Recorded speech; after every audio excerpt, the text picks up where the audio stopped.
अभिनेत्री दीपिका पादुकोण से शनिवार को एनसीबी के गेस्ट हाउस में करीब 5 घंटे तक पूछताछ हुई। एनसीबी ने दीपिका पादुकोण से कई सवाल किए, उनसे कुल 4 राउंड पूछताछ हुई। बताया जा रहा है कि दीपिका पादुकोण से सीधा सवाल किया गया कि करिश्मा के साथ जो उनकी ड्रग्स चैट सामने आई है वो सच है या नहीं। बताया जा रहा है कि दीपिका ने माना है कि वो चैट उन्होंने की थी। इसके अलावा दीपिका पादुकोण से पूछा गया कि क्या वो ड्रग्स लेती हैं। इस सवाल के जवाब में दीपिका ने कहा कि वो ड्रग्स नहीं लेती हैं। दीपिका पादुकोण का क्वान कंपनी के मैनेजर करिश्मा के साथ एक चैट सामने आया था। इस चैट में करिश्मा से दीपिका ने कहा था कि माल है क्या। चैट में वो करिश्मा से हैश मांग रही थीं, जिसके जवाब में करिश्मा ने कहा था कि वो बांद्रा में है, मगर अमित नाम का व्यक्ति उन्हें माल पहुंचा देगा। दीपिका पादुकोण से कोको में पार्टी वाली बात भी सामने आई थी, जिसको लेकर शनिवार को एनसीबी ने उनसे सवाल जवाब किए। एनसीबी ने अभी तो दीपिका पादुकोण को घर जाने दिया है, मगर उन्हें क्लीन चिट नहीं दी गई है।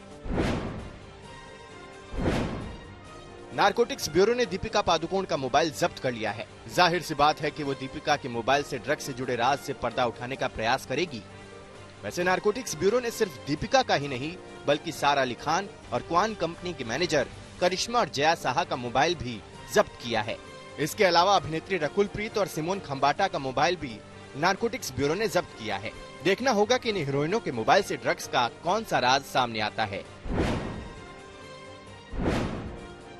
दीपिका पादुकोण के अलावा सारा अली खान और श्रद्धा कपूर से भी पूछताछ हुई, मगर ये पूछताछ एनसीबी के गेस्ट हाउस में नहीं, बल्कि एनसीबी के दफ्तर में हुई है। श्रद्धा कपूर का भी एक चैट सामने आया था, जिसमें एलएलबी और सीबीडी का जिक्र था। इसके अलावा पूछताछ में सामने आया था कि सुशांत के फार्म हाउस पर फिल्म छिछोरे की पार्टी हुई थी, जिसमें ड्रग्स का इस्तेमाल किया गया था। इन सब कड़ियों को जोड़कर श्रद्धा कपूर से सवाल किए गए। श्रद्धा से करीब 6 घंटे तक पूछताछ हुई।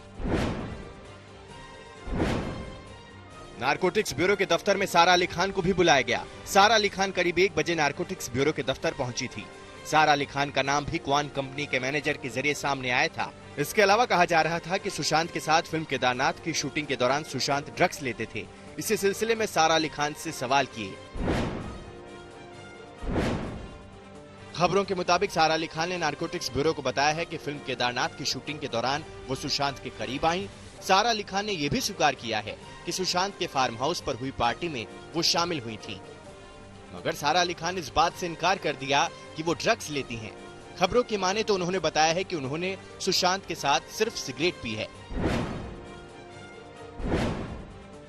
अब नारकोटिक्स ब्यूरो बॉलीवुड की इस ड्रग्स मंडली की ओर परतें उधेड़ने में लगा है। नारकोटिक्स ब्यूरो के director general M A Jain ने कहा है कि अभी फिलहाल किसी को पूछताछ के लिए नोटिस नहीं भेजा गया है, मगर जांच के हिसाब से आगे जिससे पूछताछ की जरूरत पड़ेगी उससे पूछताछ की जाएगी।